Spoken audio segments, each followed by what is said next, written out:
The dogmatic constitution, Lumen Gentium, of the Second Vatican Council affirms that all the members of the Church, whether they belong to the hierarchy or are shepherded by it, are called to holiness.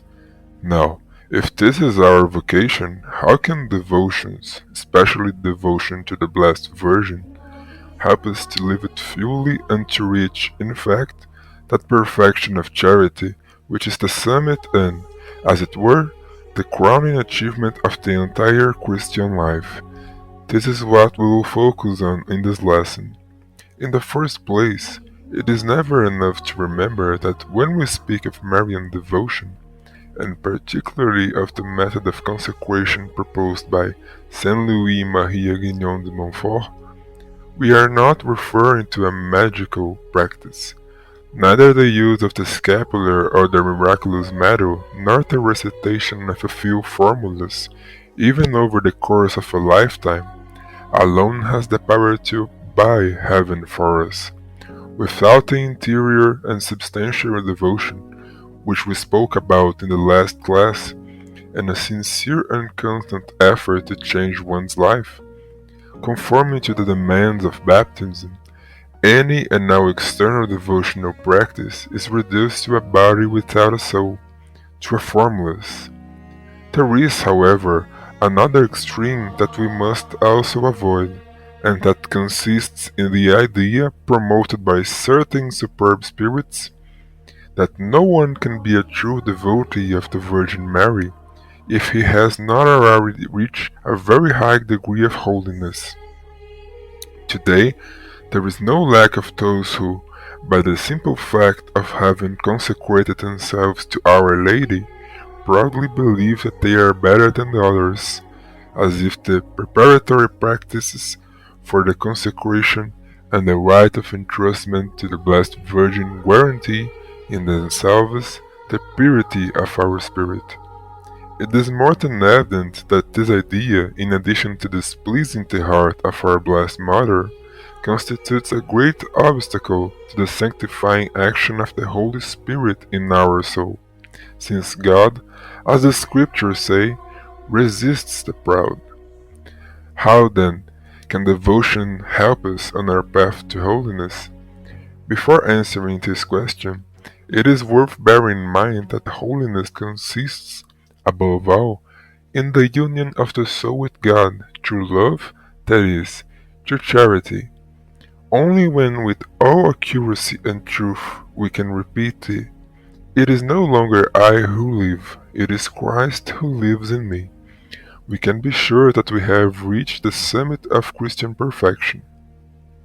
The end of our life on this earth, therefore, lies in uniting ourselves to Christ, our God and Lord, to the point of being with Him, what a wife is with her husband, one body, one heart, one reality, and the role of private devotions, and this is especially true for beginners, is precisely to draw our hearts more and more to what, as seen in the introductory lecture, is the object on which it must end.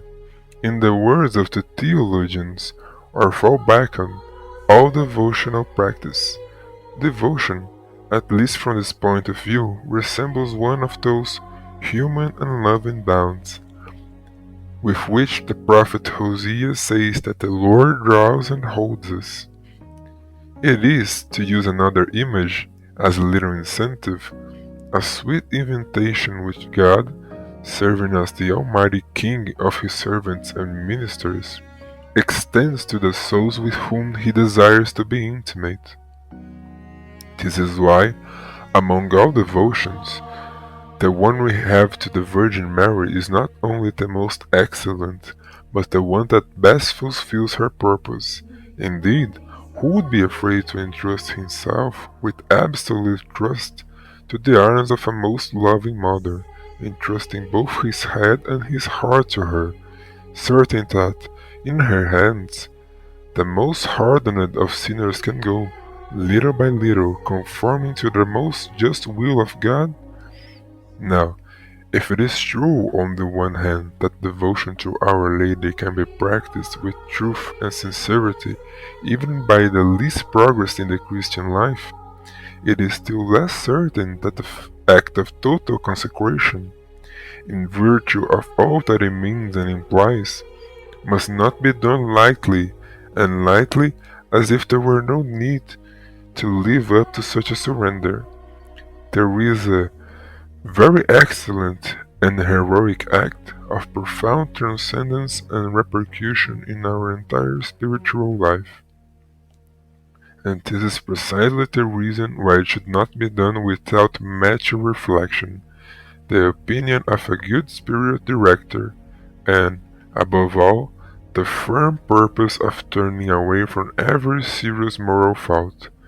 Let us listen, by way of conclusion, to what Saint Louis Maria himself tells us in this regard.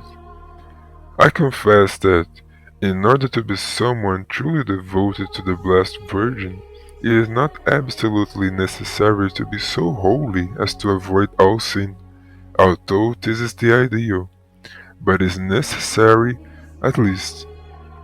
Note what I am going to say.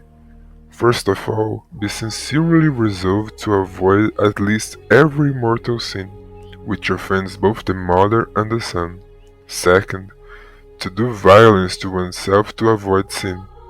Thirdly, join in the confraternity, praying the Rosary, the Holy Rosary, or other prayers, fasting on Saturdays, etc.